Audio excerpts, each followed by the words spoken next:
Hello and welcome everyone. मैं हूं CM Dhanraj और आप देख रहे हैं हमारा चैनल प्रज्ञान कॉमर्स। तो कैसे हैं आप सब लोग? होप तो आप लोग बहुत बढ़िया होंगे और आपकी पढ़ाई भी बढ़िया चल रही होगी। आज के इस वन शॉट वीडियो में हम कवर करेंगे class 12th accountancy financial statement of company. जी हाँ, ये वीडियो बेस्ड होगा हमारे फाइनेंशियल स्टेटमेंट जो कंपनी का जो हमारे अकाउंटेंसी में लगभग 4 मार्क्स का मिनिमम वेटेज रखता है। ये टोटल जो हमारी बुक है वॉल्यूम 3, ये अप्रॉक्स 20 मार्क्स का है, बराबर 20 मार्क्स का है। पार्ट बी में जो एग्जाम आता है सीबीएसई में, तो 20 मार्क्स में इसमें जो इस चैप्टर का वेटेज है लगभग 4 मार्क्स का है। लेकिन मैं कहूँगा कि ये वो चैप्टर है जो आगे आने वाले हर चैप्टर के लिए इंपॉर्टेंट है, चाहे वो कंपैरेटिव कॉमन साइज स्टेटमेंट हो या रेशियो एनालिसिस हो या कैश फ्लो। मैं रेशियो के ऊपर ऑलरेडी वन शॉट वीडियो बना चुका हूँ, कैश फ्लो के ऊपर भी बना चुका हूँ, common comparative and financial statement बचा हुआ था। तो यहाँ पर हम ये जो वीडियो हम स्पेशली ये जो वीडियो मैं बना रहा हूँ ये फाइनेंशियल स्टेटमेंट के ऊपर बना रहा हूँ। यहाँ पर हम पीएनएल और बैलेंस शीट को डिटेल में देखेंगे। यहाँ पर एक आपका जो क्वेश्चन है शॉर्ट एग्जाम में आता है और बहुत सिंपल क्वेश्चन होता है, लेकिन बच्चे उसमें मैक्सिमम बच्चे मार्क्स लूज कर दें क्योंकि उन्हें नहीं पता होता है कौन सी चीज़ बैलेंस शीट में कहाँ आएगी, यानी हेड एंड सब हेड का यहाँ पर प्रॉब्लम आता है। तो अगर आप भी चाहते हैं कि आप जो एग्जाम में मार्क्स लूज ना करें तो इस वीडियो को पूरा अंत तक जरूर देखिएगा और अपने सुझाव कमेंट बॉक्स में कमेंट जरूर करिएगा। तो चलिए बगैर किसी देरी के स्टार्ट करते हैं। तो सबसे पहले अगर मैं बात करूं तो ये वन शॉट वीडियो हमारा बेस्ड होगा फाइनेंशियल स्टेटमेंट ऑफ कंपनी के ऊपर। तो financial statement of company mainly 3 part में बटे होते हैं जो हमारे सिलेबस में है। स्टेटमेंट ऑफ पीएनएल यानी कि प्रॉफिट एंड लॉस अकाउंट, दूसरा हमारा बैलेंस शीट और तीसरा होता है कैश फ्लो स्टेटमेंट जिसके ऊपर हमारा ऑलरेडी वन शॉट वीडियो बन चुका है। तो स्टेटमेंट ऑफ पीएनएल जिससे हमारा प्रॉफिट एंड लॉस पता चलता है कि भाई फर्म को प्रॉफिट हुआ या लॉस। इसको परफॉर्मेंस एनालिसिस भी कह सकते हैं, परफॉर्मेंस पता करने के लिए कि कंपनी ने जो पैसा इन्वेस्ट किया था उससे कितना अर्न किया है ये पता करने के लिए स्टेटमेंट ऑफ पीएनएल बनाया जाता है। इसको इनकम स्टेटमेंट भी बोलते हैं, ऑल्सो कॉल्ड इनकम स्टेटमेंट। अब भाई कंपनी ने जो पैसा लगाया था उसके क्या हालात है तो ये किससे पता चलेगा? बैलेंस शीट से पता चलेगा। इसमें हमारी जो equity and liabilities and assets के बारे में हम बात करेंगे। सबसे ज़्यादा हमारे एग्जाम में जो चांस है कि क्वेश्चन इसी से आएगा, तो आपको बैलेंस शीट बहुत डिटेल में पढ़नी है। तो ये दो चीज़ें। तीसरा जो होता है cash flow statement, cash flow statement पे ऑलरेडी वन शॉट वीडियो बन चुका है। इसके अलावा चौथा होता है statement of changes in equity, ये तो भाई सिलेबस में है नहीं, और बाकी कह सकते हैं नोट्स टू अकाउंट जो कि हम साथ ही साथ में बनाएंगे। टोटली ये 5 काम करने होते हैं आपको फाइनेंशियल स्टेटमेंट बनाते टाइम। तो objective of preparing the financial statement क्यों बनाना चाहते हैं? तो सबसे पहली चीज to present the true and fair view of the financial performance. ठीक है, मैंने कहा था थोड़ी देर पहले performance, that is the profit and loss of the business. ये किससे पता चलेगा? पीएनएल से पता चलेगा। Profit and loss, statement of profit and loss या इनकम स्टेटमेंट से पता चलेगा। दूसरा, to present the true and fair view of the financial performance, that is sorry ये कॉपी पेस्ट हो गया, to present the true and fair view of the financial position। ठीक है, यहाँ पर हमारी पोजीशन के बारे में हमको पता चलता है और ये किससे पता चलता है? बैलेंस शीट से। वो कॉपी यहाँ से यहाँ कॉपी करने के बाद इसका जो कंटेंट टाइप करना भूल गए। ठीक है, आगे हम बढ़ते हैं, यानी कि हमको दो चीजें पता चल जाएंगी इससे। एक तो हमारा स्टेटमेंट ऑफ पीएनएल से परफॉर्मेंस पता चल जाएगा और इससे फाइनेंशियल पोजीशन पता चल जाएगी। These are the two objective for preparing the financial statement of the company. तीसरी चीज जो है हमारा nature of financial statement. Financial statement कैसा, इनका नेचर क्या होता है? सबसे पहली चीज तो ये रिकॉर्डेड फैक्ट्स होते हैं, मतलब सीधी सी बात है पूरे साल का जो हम लेखा जोखा करते हैं वो यहाँ पर दिखेगा। दूसरा, अकाउंटिंग कन्वेंशन पर बेस्ड होते हैं, आपने 11th में पढ़े होंगे। तीसरा, पर्सनल जजमेंट भी यहाँ पर होता है, हर इंसान का अपना अपना जजमेंट होगा यहाँ पर। सब एक ही जैसी अकाउंटिंग से सब लोग खुश नहीं रहते ना, कुछ के लिए जैसे सरकारें होती हैं, किसी के लिए अच्छी किसी के लिए खराब, वैसा ही। दूसरी चीज, parties interested in the financial statement और यूजर्स ऑफ फाइनेंशियल स्टेटमेंट। आपने जो 11th में पढ़ा होगा वही यहाँ पर होता है, इंटरनल यूजर और एक्सटर्नल यूजर। इंटरनल यूजर में जो हमारी कंपनी के बोर्ड ऑफ डायरेक्टर्स आते हैं, कंपनी के शेयर होल्डर्स आते हैं, ठीक है, और जो फ्यूचर प्रेजेंट पास सब जो है इंटरनल यूजर जो हमारे प्रेजेंट ऑनर होंगे। एक्सटर्नल में वो आते हैं जो हमारे कस्टमर होते हैं, और सबसे पहले तो सप्लायर की बात कर लेते हैं, बैंक की बात कर लेते हैं। सबसे पहले आते हैं बैंक, ठीक है, क्रेडिटर्स, गवर्नमेंट, ठीक है, फिर आते हैं कस्टमर, कंज्यूमर, ठीक है, फ्यूचर इन्वेस्टर वगैरह। ये सब जो बाहर से कंपनी को ऑब्जर्व कर रहे होते हैं, जैसे किसी भी कंपनी के यूजर आप भी हो सकते हो लेकिन उस कंपनी के मालिक नहीं हो, तो मालिक वगैरह इधर आ जाएंगे, बोर्ड ऑफ डायरेक्टर्स, मैनेजमेंट इधर आ जाएगा। और एक्सटर्नल यूजर्स में बैंक, क्रेडिटर्स, सप्लायर जिनको कह सकते हैं, गवर्नमेंट और कस्टमर इधर आ जाते हैं, रिसर्च स्कॉलर वगैरह। अब यहाँ से हम सीधा सीधा अगर मैं बात करूँ तो ये पूरा चैप्टर बेस्ड है हमारे जो फाइनेंशियल स्टेटमेंट के हेड एंड सब हेड यहाँ पर पूछे जाते हैं, स्पेशली कि कौन सी चीज़ कहाँ आएगी बैलेंस शीट में, ये पता होना चाहिए। तो इसको जानने से पहले आपको सबसे पहले मैं आपको याद करा दूं कि बैलेंस शीट पहले आपको आना चाहिए। फिर बैलेंस शीट के हर एक आइटम को देखो, बहुत ही समराइज फॉर्म में बैलेंस शीट बनाई जाती है, लेकिन समरी के बाद उसके जो डिटेल होते हैं वो नोट्स टू अकाउंट्स में होते हैं। अब जैसे सपोज करो मैं आपसे पूछूं कि भैया लूज टूल्स कहाँ आएगा, बैलेंस शीट में आप कहीं पे भी आप देखोगे ये आपके सामने इक्विटी एंड लायबिलिटी है और दूसरे साथ ये बैलेंस शीट है। अब यहाँ कहीं दिख ही नहीं रहा कि लूज टूल्स कहाँ लिखेंगे, बट लूज टूल्स होता है, तो वो कहाँ आएगा, ये सब हमको याद रखना है और यही सबसे इंपॉर्टेंट पार्ट है हमारे पूरे के पूरे इस चैप्टर का। तो सबसे पहले मैं बात करूं तो बैलेंस शीट के दो टाइटल होते हैं या दो पार्ट में बटी होती है, एक तरफ इक्विटी एंड लायबिलिटी और दूसरी तरफ एसेट। हमारे सिलेबस में इक्विटी एंड लायबिलिटी को पहले रखा जाता है, जबकि कुछ लोगों ने अभी रिसेंटली प्रोजेक्ट बनाया होगा तो तुमने देखा होगा कि पहला एसेट्स दिखाया जाता है, ठीक है, फर्स्ट में एसेट्स को दिखाने लगे तो चलेगा, उससे कोई फर्क नहीं पड़ने वाला क्योंकि ये वर्टिकल फॉर्मेट है, कोई लेफ्ट राइट का फंडा नहीं है। जैसे पार्टनरशिप की बैलेंस शीट होती थी ना, पार्टनरशिप की बैलेंस शीट में होता था ना कि लेफ्ट में ही लायबिलिटी लिखनी है, ठीक है, और राइट में क्या लिखना है, एसेट लिखना है। बट यहाँ ऐसा कुछ भी नहीं है। इसमें अगर किसी ने अगर इधर का उधर उधर का इधर कर दिया तो हो सकता है मे भी मार्क्स पड़े जाते होंगे 11th में, बट यहाँ पर ऐसा कुछ भी नहीं है, ठीक है। बट जो आपके सिलेबस में है उसमें equity and liability first title है। इक्विटी एंड लायबिलिटी के अंदर जो फर्स्ट हेड आता है, मेजर हेड कहते हैं इसको, ठीक है। जितने भी ये आपको ब्राउन कलर से दिख रहे हैं ये चार यहाँ के मेजर हेड है, ठीक है, इनको मेजर हेड बोलते हैं और ये इनके अंदर के हेड है, सब हेड है, ठीक है। तो मेजर हेड है सबसे पहला share holder fund. Share holder fund equity and liability का पहला हिस्सा, जिसके अंदर सबसे पहला हेड सब हेड आता है शेयर कैपिटल। शेयर कैपिटल साथ ही साथ मैं पढ़ाता चलता हूँ कि इसके अंदर equity share capital plus preference share capital दोनों टाइप की कैपिटल आएगी। इसका नोट्स टू अकाउंट सबसे बड़ा डिटेल में हम देखेंगे। रिजर्व एंड सरप्लस, इसमें लगभग 7 रिजर्व और एक सरप्लस होता है, इसलिए इसका नाम होता है रिजर्व एंड सरप्लस। 7 रिजर्व होते हैं और एक सरप्लस होता है, सरप्लस मतलब क्रेडिट बैलेंस ऑफ पीएनएल, ठीक है। तो ये हो गया रिजर्व एंड सरप्लस।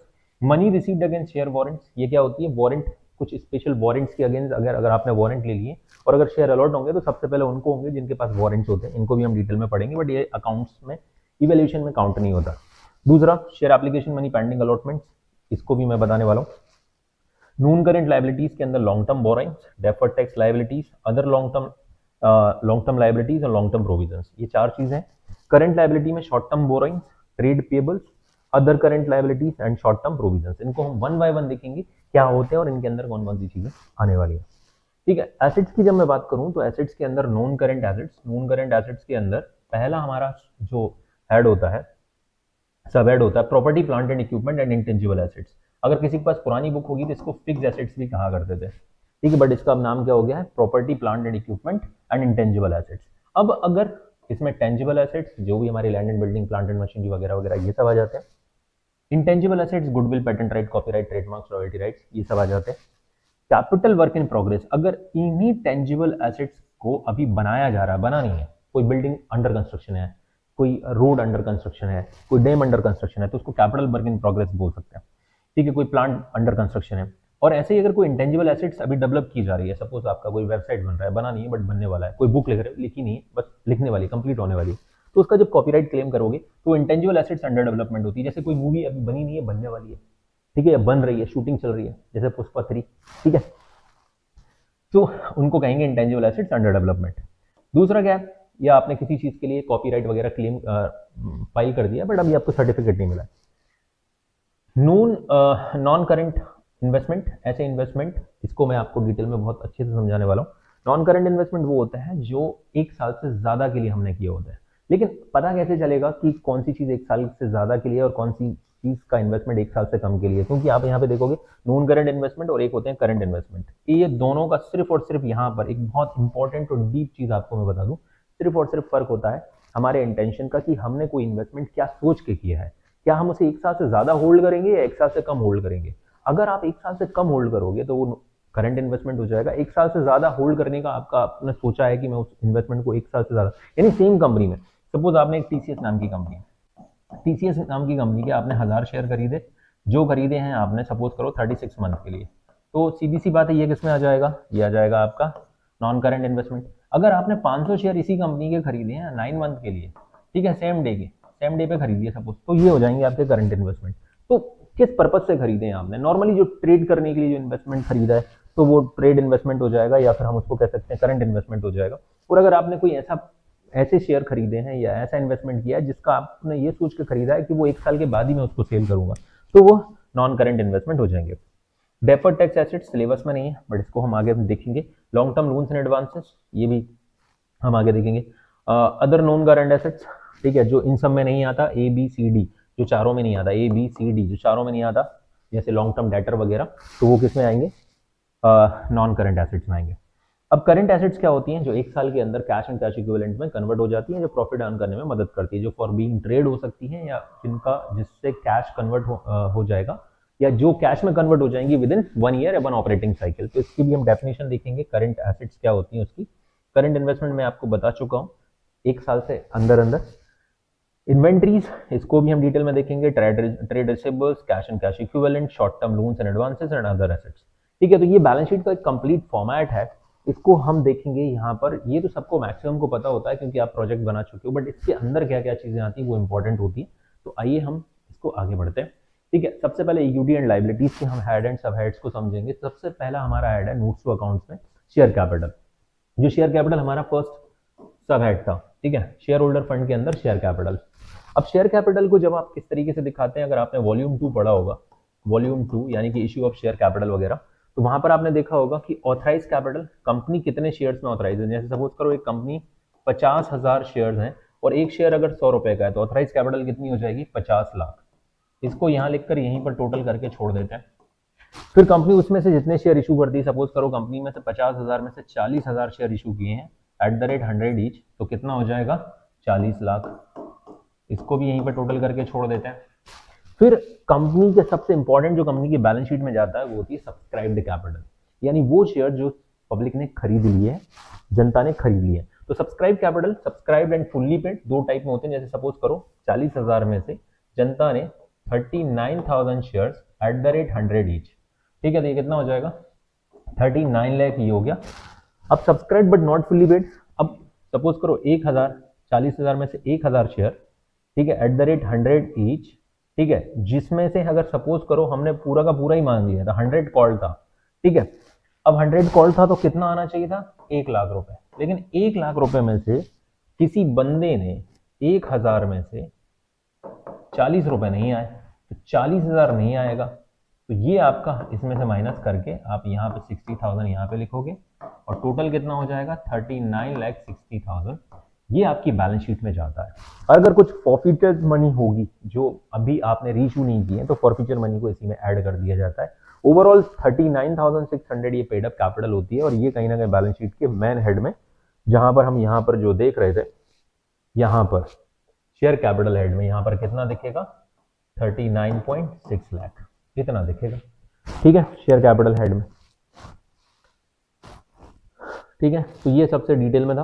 अब जैसे यहाँ पर देखिए क्वेश्चन भी है कि the authorise capital of XYZ limited 25 lakh है, ठीक है, divided into 2,50,000 equity shares of 10 each. Out of this company issue कितना कर रही है, 1 lakh equity shares of 10 each and at each discount of 10%। नहीं, इसको हटा दीजिए आप, ठीक है, ये बिल्कुल हटा दीजिए क्योंकि डिस्काउंट पे अब इशू नहीं कर सकती डिवेंचर्स, ठीक है। The amount was payable as follows on application 2 and allotment 4 and final, तो कितना हो गया, 4 2 6, और इसको आप 5 कर लीजिए क्योंकि डिस्काउंट पे इशू नहीं कर सकते, ठीक है। The public applied for 90,000 shares, subscribed कितने हुए, 90,000 शेयर सब्सक्राइब्ड हुए equity shares, and all the money was duly received. How will you show the share capital in the balance sheet and the company also prepare the notes to account, ठीक है। मैं यहाँ पर आपके सामने ये question है, हम यहाँ पर बैलेंस शीट बना लेते हैं सबसे पहले, ठीक है। बैलेंस शीट किस तरीके से बनाई जाएगी, जैसा कि मैं आपको बता चुका हूँ, बैलेंस शीट कुछ इस तरीके से छोटी सी बैलेंस शीट बनाएंगे। मेन तो क्या होने वाला है यहाँ पर, हमारा नोट्स टू अकाउंट होने वाला है, ठीक है। बैलेंस शीट में एक करंट ईयर का, एक प्रीवियस ईयर का, अभी फिलहाल में तो सिर्फ एक ही अमाउंट रखना है हमको, ठीक है। बैलेंस शीट को किस तरीके, बैलेंस शीट में कैसे शो करेंगे, ये हमारा नोट्स टू अकाउंट होगा, ठीक है, ओके, ठीक है। यहाँ पर आप लिखेंगे पर्टिकुलर, ये नोट नंबर, और यहाँ पर अमाउंट, ठीक है, ये पर्टिकुलर ये अपना नोट्स टू अकाउंट है, क्या बना रहे हैं हम, ये नोट्स टू अकाउंट्स, ठीक है। यहाँ पर अमाउंट, अपने पास एक ही चीज़ का नोट्स टू अकाउंट बनाना है, वो है शेयर कैपिटल। शेयर कैपिटल, ध्यान दीजिएगा, यहाँ पर आपको क्या लिखना है, सबसे पहला टाइटल क्या होता है, equity and liability. Equity and liabilities, इसके अंदर पहला हमारा शेयर होल्डर फंड, और इसके अंदर पहला हेड, ये मेजर हेड और ये सब हेड। तो सब हेड के अंदर ये नोट्स टू अकाउंट 1, ठीक है, ये आप नोट्स टू अकाउंट 1 में शेयर कैपिटल देख रहे हैं। अब देखिए जरा ध्यान से, ऑथराइज कैपिटल, ऑथराइज कैपिटल हमारी 2,50,000 equity share at the rate 10 each, तो कितनी हुई है, 25 लाख, ठीक है। इसको यहीं पे टोटल करके छोड़ देना, इसको आगे कुछ नहीं, एग्जाम में आ चुका है ये क्वेश्चन, याद रखना, ठीक है, एग्जाम में सब आए हुए क्वेश्चन है। दूसरा, अब आपने इसमें शेयर कैपिटल ऑथराइज हो गई, इसमें से आपने इशू कितना किया, इशूड कैपिटल, कंपनी ने इशू कितने किए आप देख सकते हैं, कंपनी ने इशू किए थे 91 लाख रुपए, सारे हमने 1 लाख शेयर इशू किए, इशूड कैपिटल में कितने आ जाएंगे, 1 lakh equity share at the rate 10 each, ठीक है, तो कितना हो गया, 10 लाख की इशूड कैपिटल हो गई। इसको भी यहीं पे छोड़ दीजिए, आगे नहीं बढ़ाना है। मेन इंपॉर्टेंट चीज है हमारी सब्सक्राइब कैपिटल, ये अपने काम की चीज है, ठीक है। तो सब्सक्राइब्ड कैपिटल, ठीक है। अब सब्सक्राइब कैपिटल हमको कितनी दिखानी है, ध्यान दीजिए, हम लोगों ने यहाँ पर 90,000 शेयर सब्सक्राइब्ड हुए हैं equity share at the rate 10 each, अपने काम का बस ये है, कितना हो गया सारे। अब सब्सक्राइब में भी आप चाहो तो दो कैटेगरी बनानी पड़ेंगी आपको, सब्सक्राइब्ड एंड फुल्ली पेड, फिलहाल में नॉट फुल्ली पेड में कुछ भी नहीं है, इसके अंदर क्या आ जाएगा, subscribed and fully paid. Subscribed and fully paid मतलब जिन लोगों ने पूरा शेयर सब्सक्राइब किया और पैसा भी दे दिया, तो 90,000 equity share at the rate 10 each, सभी ने पूरा पूरा पैसा दे दिया है, तो ये हो जाएगा आपका 9 लाख, और यही आपकी बैलेंस शीट में जाएगा। इसको हम बैलेंस शीट में नोट कर देंगे, कितना, यहाँ पर ये हो गया आपका 9 लाख, बस ये बैलेंस शीट में हमने प्रेजेंटेशन दिखा दिया इस तरीके से शेयर कैपिटल को। फिलहाल में subscribe but not fully paid ऐसा कुछ था नहीं, तो हमने उनको मेंशन करने की जरूरत नहीं है, ठीक है। अब आता है नेक्स्ट हमारा सब हेड, रिजर्व एंड सरप्लस, ठीक है, ये हमारा नेक्स्ट सब हेड होगा। रिजर्व एंड सरप्लस में जैसे मैंने बोला आपको कि 7 रिजर्व होंगे, आप देख सकते हैं यहाँ से 7 reserve, capital reserve, capital redemption reserve, securities premium reserve, ठीक है, अब सिक्योरिटी प्रीमियम आता है, रिजर्व वर्ड हटा दिया गया, debenture redemption reserve, revaluation reserve not to be evaluated, exam में क्वेश्चन आने के चांस नहीं है इससे related, share option outstanding plan, या इसको हम ई शॉप वगैरह भी बोलते हैं, ठीक है, नॉट टू बी इवैल्यूएटेड, ये भी इवैल्यूएशन में नहीं है। अदर रिजर्व्स, और कहां तक अदर रिजर्व में भी याद रखना, सिर्फ जनरल रिजर्व पूछा जाता है, जनरल रिजर्व ओनली एग्जाम में। सरप्लस का मतलब क्या होता है, balance and statement of PNL या क्रेडिट बैलेंस ऑफ पीएनएल, ठीक है। अगर हमारा जो क्रेडिट बैलेंस होता है, खैर अब क्रेडिट बैलेंस इसलिए भी नहीं बोलते क्योंकि स्टेटमेंट ऑफ पीएनएल में डेबिट क्रेडिट कुछ नहीं होता, ठीक है। तो सरप्लस इन बैलेंस, अगर बैलेंस जो स्टेटमेंट ऑफ पीएनएल में अगर कुछ प्रॉफिट बच गया, तो सरप्लस वाला जो पार्ट होता है हमारा प्रॉफिट आफ्टर टैक्स में, जो डिविडेंड बांटने के बाद जो कुछ भी बच गया, तो वो यहाँ आ जाएगा। अगर सरप्लस हमारा नेगेटिव है, तो debit balance of statement of profit and loss shall be shown in the negative figure, तो हम इसी को जो सरप्लस है ना, इसको नेगेटिव दिखाएंगे, मतलब ब्रैकेट में दिखा दो आप, सपोज करो आपका 20 लाख का नेगेटिव सरप्लस है, तो ब्रैकेट में दिखा दोगे, बट रहेगा वो रिजर्व एंड सरप्लस ही, यानी 7 रिजर्व्स और 8वां होगा सरप्लस। सरप्लस को बोलेंगे सरप्लस ही, उसको आप डेफिसिट वर्ड मत लिखना कि उसका नाम हो जाएगा सर रिजर्व एंड डेफिसिट, ऐसा कुछ नहीं होने वाला है, सरप्लस तो सरप्लस ही रहेगा। अगर नेगेटिव होगा बैलेंस तो आप उसे नेगेटिव दिखा दीजिएगा, ठीक है। तो ये आपको रिजर्व्स के नाम याद रखने हैं, इन दो के आप नाम भूल सकते हो, एग्जाम में नहीं इवैल्यूएशन किया जाएगा, अदर रिजर्व्स में जनरल रिजर्व ओनली आएगा, तो आपको बाकी रिजर्व्स के नाम याद रखने हैं। आपसे पूछ लेगा कि भैया कैपिटल रिजर्व को कहाँ शो करते हैं, तो आप क्या बोलोगे, इसका हेड क्या होगा, हेड एंड सब हेड, इस तरीके से आपको क्वेश्चन लिखना है। तो हेड क्या होगा, शेयर होल्डर फंड, सब हेड क्या होगा, रिजर्व एंड सरप्लस, आइटम क्या होगा, कैपिटल रिजर्व, इस तरीके से आपको बताना है, ठीक है। ये क्वेश्चन एग्जाम में आना है इस टाइप के। Money received against share warrants, accounting treatment not to be evaluated, मैंने स्पेसिफिकली लिख दिया है कि एग्जाम में नहीं पूछा जाएगा, लेकिन आपसे अगर मीनिंग पूछा जाए तो भाई financial instrument which gives holder the right to acquire equity shares, ये होल्डर को, जिनके पास वारंट होंगे ना, उनको ये राइट होगा कि सबसे पहली प्रायोरिटी इन्हीं को दी जाएगी, अगर शेयर अगर कोई खरीद सकता है तो ये बंदे खरीदेंगे जिनके पास वारंट है। A disclosure of the money received against share warrant is to be made since shares are yet to be allotted against the share warrant. यानी कि इनका डिस्क्लोजर क्यों रिक्वायर्ड है? क्योंकि भैया जब इन लोगों के पास वारंट है, अगर कंपनी शेयर इशू करेगी तो सबसे पहली प्रायोरिटी में शेयर इन्हीं को इशू करना पड़ेगा। तो शेयर कैपिटल के बाहर आपने देखा होगा बैलेंस शीट में शेयर कैपिटल के साथ में इनको दिखाया गया है। ठीक है, आप देख लीजिए यहाँ पर सबसे पहले share capital, reserve and surplus and money received against share warrant. जिस दिन इन लोगों ने शेयर खरीद लिए वो यहाँ से शिफ्ट होकर यहाँ आ जाएंगे ना, इसीलिए ये शेयर होल्डर फंड का हिस्सा होता है। ठीक है, इसीलिए इनको शेयर होल्डर फंड का हिस्सा कहा गया है या शेयर होल्डर फंड में इंक्लूड किया गया है।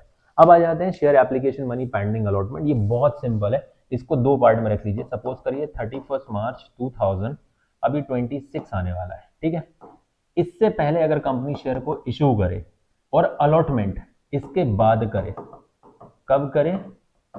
इसके बाद। चलो अभी इसको ऐसा कर लेते हैं, 2025 ही कर लेते हैं।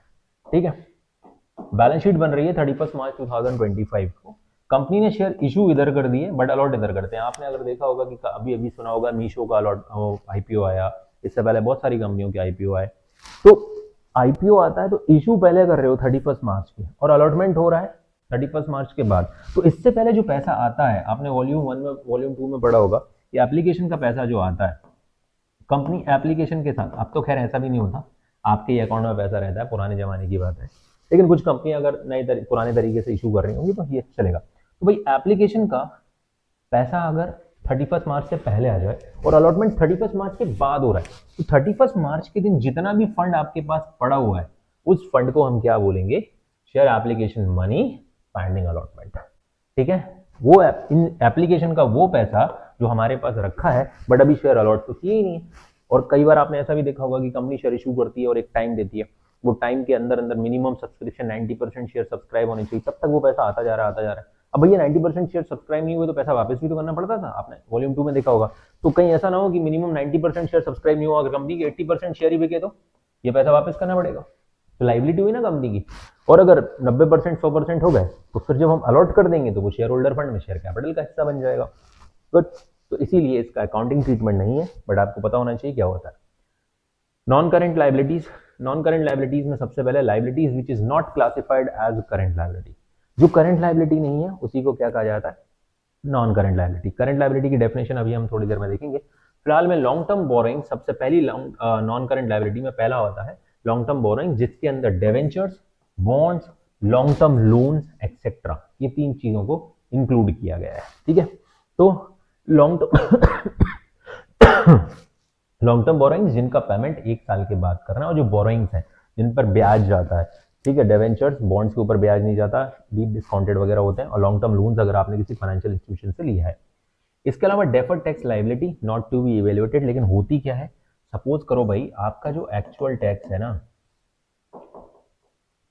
जो एक्चुअल टैक्स है वो ज्यादा है टैक्स पेड से। ठीक है, actual tax is more than tax paid. जो आपको पे करना था 50 लाख, आपने पे किया 40 लाख। और ऐसा आप ना आज से नहीं कर रहे हो, कई सालों से करते चले आ रहे हो। ये 10-10 लाख का टैक्स चोरी कर रहे हो, एक दिन तुम पकड़े गए, तुम्हारे ऊपर स्क्रूटनी हुई और तुम पकड़े गए, और तुम्हें पता चला कि तुमने 10-10 लाख करके 5 साल में 50 लाख का टैक्स, या 10-10 लाख करके 4 साल में 40 लाख का टैक्स गबन कर लिया। अब सरकार ने बोला टैक्स दो, तो रोने लगे, अरे सर, ठीक है, जैसे वो पुलिस वाला पकड़ लेता है ना बगल हेलमेट के, तो कैसे रोने लगते हो। तो उन्होंने कहा कि ठीक है, एक काम करो, एक साथ मत दो, इसको 10 साल में थोड़ा थोड़ा करके दे दो, 10 ईयर्स में। तो 40 लाख को 10 साल में दोगे तो हर साल कितना देना पड़ेगा? 4 लाख। अब क्या होगा, 40 लाख से घटता चला जाएगा हर साल 4-4 लाख। तो जैसे जैसे घटता चला जाएगा, जितना बचेगा उसी को कहेंगे deferred tax liability. Net carry forward होती चली जाएगी, थोड़ी थोड़ी करके पे करते रहो। इसका जस्ट अपोजिट होगा डेफर्ड टैक्स एसेट। अगर आपने ज्यादा टैक्स पे कर दिया, अब सरकार रोएगी, अरे हमसे एक साथ मत लो भाई, हमारा तो घाटा हो जाएगा, देश भी चलाना है। तो हम बोलेंगे जैसा तुमने हमको बेनिफिट दिया था वैसे हम देते हैं, थोड़ा थोड़ा करके हम उसको रिकवर कर लेंगे। तो वो जस्ट अपोजिट हो जाएगा। यानी अगर आपने एक्चुअल टैक्स जो पे किया है वो कम हो और एक्चुअल टैक्स लाइबिलिटी कम हो, टैक्स पेड ज्यादा हो, टैक्स पेड, अगर एक्चुअल टैक्स जो लाइबिलिटी है उससे ज्यादा आपने टैक्स पे कर दिया तो वो क्या बन जाएगा? Deferred tax asset. इसका अपोजिट होता है डीटीए, नेट। ठीक है, तो वहां पर हम ज्यादा मेहनत ना करनी पड़े, इसलिए मैंने अभी समझा दिया। एग्जाम में नहीं आएगा। Other long term liabilities exam में नहीं आती है, लेकिन कोई भी अगर ऐसी लाइबिलिटीज जैसे लॉन्ग टर्म क्रेडिटर्स है, ठीक है, नॉर्मली क्रेडिटर करंट लाइबिलिटी का हिस्सा होता है, बट अगर कोई लॉन्ग टर्म क्रेडिटर है, ठीक है, जिसको हमको पैसा देना है 1 साल के बाद, तो वो अदर लॉन्ग टर्म लाइबिलिटीज का हिस्सा होगा। लॉन्ग टर्म प्रोविजंस कौन से होते हैं, जिसमें 2 चीजें याद रखना, प्रोविजन फॉर गारंटी वारंटी और प्रोविजन फॉर एम्प्लॉयज बेनिफिट। अगर 2 चीजों के लिए आप प्रोविजन बना रहे हो, भाई आपने कई बार देखा होगा ना, आपने कॉमन चीज है, आपने आपके घर में रेफ्रिजरेटर होगा, टीवी होगा, जिसपे 5-5 साल की गारंटी मिलती है।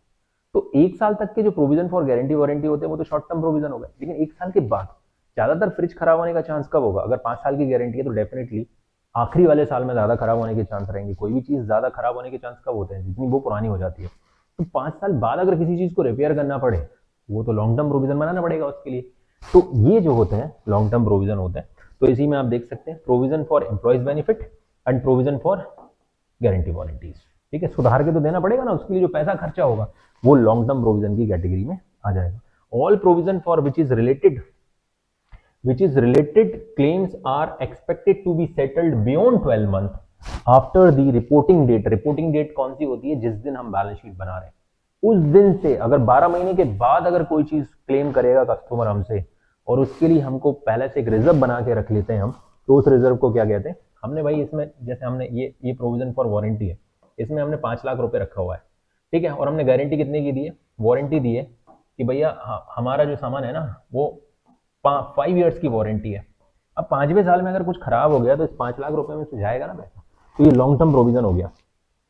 करंट लाइबिलिटीज क्या होती है, ये 3 चीजें आपको बहुत अच्छे से याद रखनी है। It is expected to be settled, जिसका settlement in the companies normal operating cycle, जिसमें नॉर्मल ऑपरेटिंग साइकिल में जिसका पेमेंट करना है, एक या तो करंट या नॉर्मल ऑपरेटिंग साइकिल। दूसरा, it is held for the purpose of being trade, जिस लाइबिलिटी को क्रिएट ही किया गया है ट्रेड के लिए, जैसे हमको सामान बेचना है तो खरीदना भी तो पड़ेगा ना।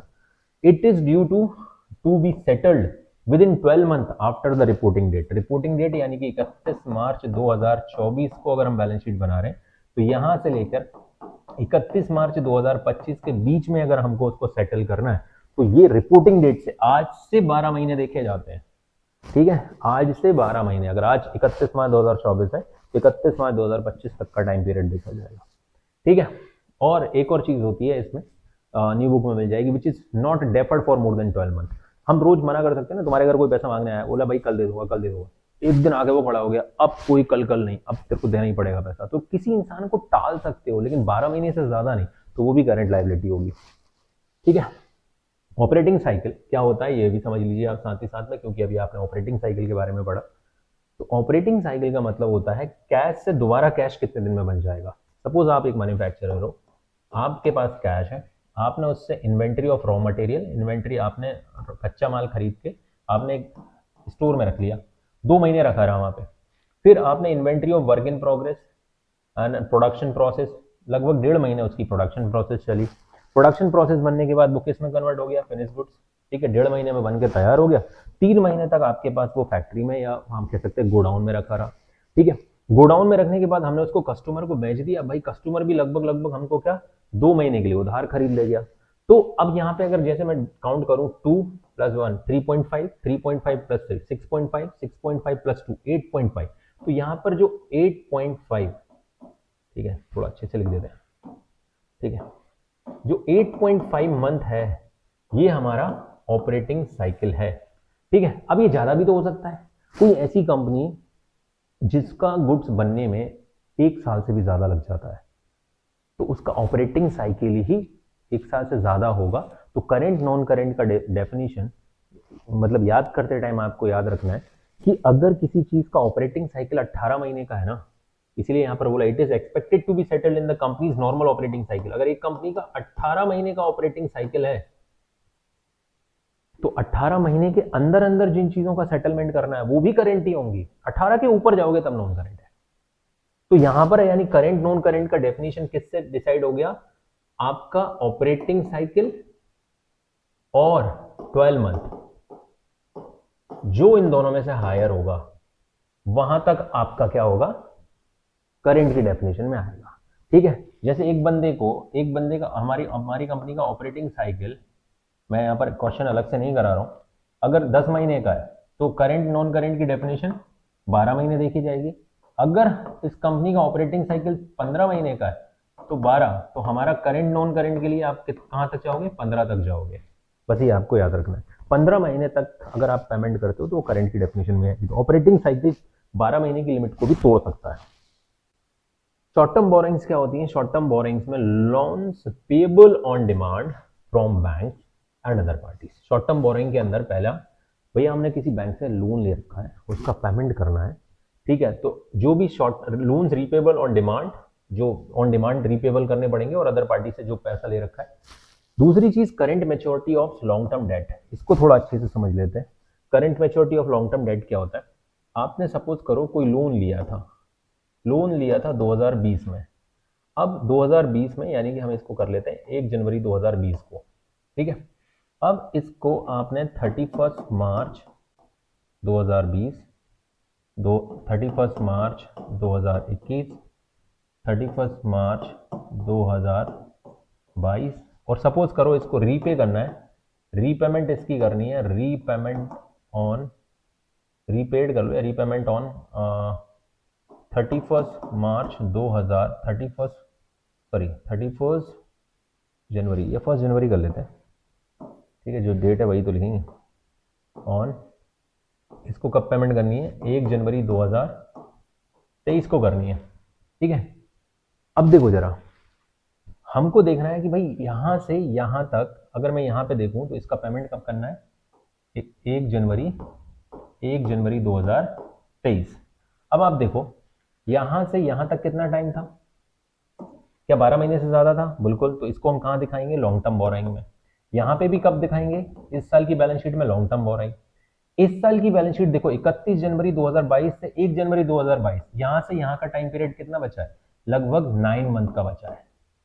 अब भाई इस साल की जो बैलेंस शीट होगी ना, इसमें हम दिखाएंगे इसको शॉर्ट टर्म बोरोइंग में, जगह चेंज हो जाएगी यहाँ पर।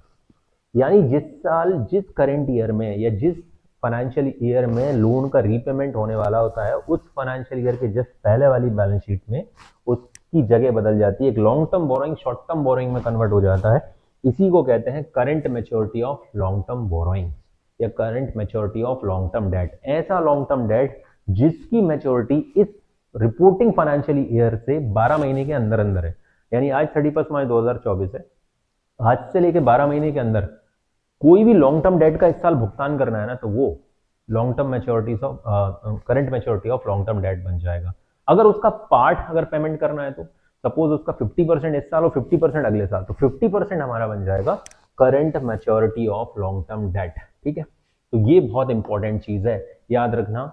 आपसे पूछा जाता है कि डिवेंचर विच इज रीपेबल या रिडीमेबल इन करेंट ईयर, इस तरीके से क्वेश्चन घुमा के पूछेगा। करंट ईयर में अगर उनका रिडेम्पशन हो रहा है तो वो क्या होगा? Current maturity of long term date बन जाएगा। अगर आपके पास कुछ डिपॉजिट्स हैं, ठीक है, अगर आपने किसी के डिपॉजिट एक्सेप्ट किए हैं, करंट डिपॉजिट्स, डिमांड डिपॉजिट्स, तो वो भी आपकी शॉर्ट टर्म बोरोइंग होते हैं। फाइनेंशियल कंपनीज अक्सर करती हैं, ठीक है, फाइनेंशियल कंपनीज अक्सर करती हैं। ट्रेड पेबल्स, ट्रेड पेबल क्या होते हैं? इसमें दो ही चीजें आती हैं, ज्यादा याद करने की जरूरत नहीं है, क्रेडिटर्स प्लस बिल्स पेबल, ठीक है। गुड्स वगैरह खरीदते हैं तो उससे जनरेट होते हैं, ठीक है। लेकिन याद रखना जिनका पेमेंट नॉर्मली 1 साल के अंदर करना होता है। एक्सेप्शनल केस में अगर 1 साल के बाद अगर किसी क्रेडिटर का पेमेंट करना है तो फिर वो अदर नॉन करंट लायबिलिटी में चला जाएगा, ठीक है। अदर करंट लायबिलिटीज क्या होती हैं?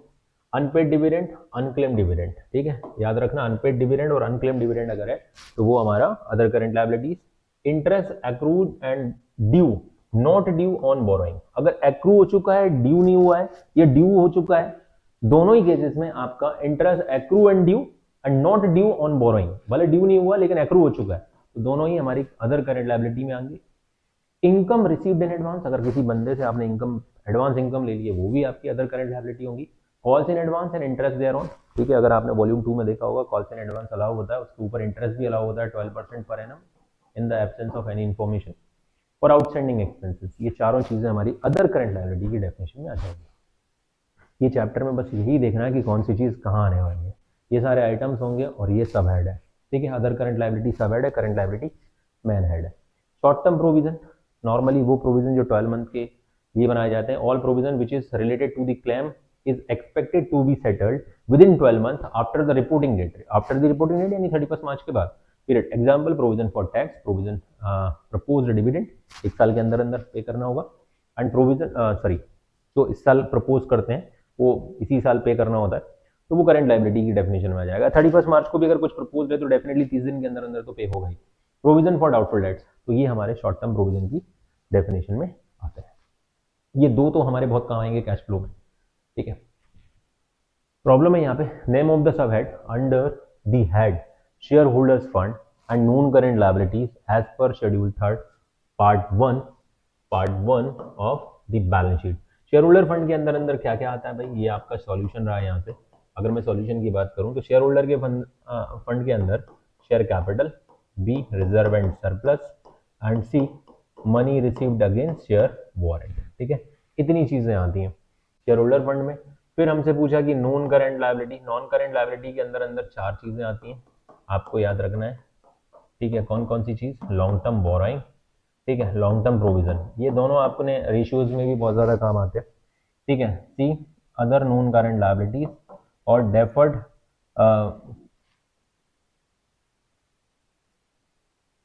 डेफर्ड टैक्स लायबिलिटी नेट, ठीक है।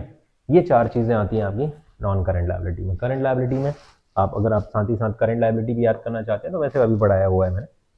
अब यहाँ पर under what head of the following items on the liability side of the balance sheet will be presented, ठीक है। इसमें से आप देख सकते हो कुछ क्वेश्चन तो एग्जाम में आए हुए हैं, मैं इस क्वेश्चन को यहीं पे कर देता हूँ, आप साथ ही साथ में यहाँ पर आप देख लीजिए हेड, ठीक है। आपसे पूछा है कि under what head of the following heads of the following items on the liability side of the balance sheet the company presented proposed dividend। proposed dividend क्या होता है, proposed dividend एक contingent liability होती है, इसको बैलेंस शीट में नहीं दिखाते, तो इसको कहाँ पे दिखाते हैं, ठीक है, इसको हम दिखाएंगे it is contingent liability. Contingent liability balance sheet के बाहर दिखाई जाती है। अनक्लेम्ड, अनपेड और अनक्लेम्ड डिविडेंड, इसको अभी बात की थी। अगर ये हमारी क्या होगा, ये करंट लायबिलिटी और अदर करंट लायबिलिटी में इसको हम दिखाएंगे सब हेड। डिवेंचर्स, ये नॉन करंट लायबिलिटीज होती हैं और इसको लॉन्ग टर्म बोरोइंग्स में दिखाया जाता है। मैच्योर्ड डिवेंचर, मैच्योर हो चुके हैं, अभी थोड़ी देर पहले ही बताया था मैंने आपको, ये करंट लायबिलिटी में शॉर्ट टर्म बोरोइंग का हिस्सा हो जाएंगे, मैच्योर हो चुके हैं ये डिवेंचर, ठीक है, यानी बस इनका पेमेंट बाकी है। Calls in arrears, calls in arrears को मैंने बैलेंस शीट में दिखाया था आपको, ठीक है। शेयर होल्डर फंड के अंदर, ठीक है, सब्सक्राइब्ड कैपिटल में से क्या करते हैं, डिडक्ट करते हैं, subscribe but not fully paid up में से। रिजर्व फंड्स क्या होते हैं, reserve fund share holder fund reserve and surplus में दिखाया जाएगा, ठीक है। प्रोविजन फॉर प्रोविडेंट फंड, ठीक है, प्रोविजन फॉर प्रोविडेंट फंड, अब ये तो एम्प्लॉइज के लिए और लॉन्ग टर्म बेनिफिट के लिए, तो ये हमारा नॉन करंट लायबिलिटी और लॉन्ग टर्म प्रोविजंस में दिखाया जाएगा, क्योंकि एम्प्लॉइज को प्रोविडेंट फंड में कंट्रीब्यूशन कर रहे हो तो लॉन्ग टर्म में ही क्लेम करेगा सामने वाला। बिल्स पेबल किस में आ जाएगा, करंट लायबिलिटी और ट्रेड पेबल, ट्रेड पेबल में आ जाएगा। पब्लिक डिपॉजिट, पब्लिक डिपॉजिट अगर आपने नॉर्मली ये करंट लायबिलिटी होते हैं और शॉर्ट टर्म बोरोइंग्स में आता है, ठीक है। पब्लिक डिपॉजिट मेनली 364 डेज के लिए होता है, अगर आपने लॉन्ग टर्म के लिए किया है तो फिर वो नॉन करंट लायबिलिटी में चला जाएगा, बट बाय डिफॉल्ट अगर आपने कुछ क्वेश्चन में कुछ नहीं दिया तो आप करंट लायबिलिटी मानते हो। प्रॉब्लम है under what head of the following items on the liability side of the balance sheet of the company will be presented, ठीक है। यहाँ पर under which of the main head and subhead of the equity and liability part of the balance sheet as per schedule 3 of the company's act 2013 are as the following items shown।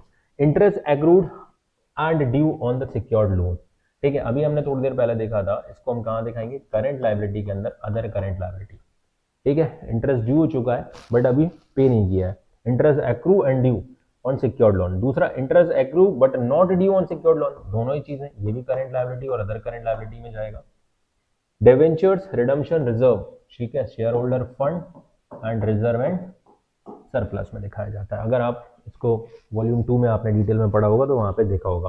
Capital redemption reserve, same चीज, share holder fund reserve and surplus. Advance from customers, long term के लिए लिया है, long term deposit लिया आपने, तो भाई सीधी सी बात है नॉन करंट लायबिलिटी और अदर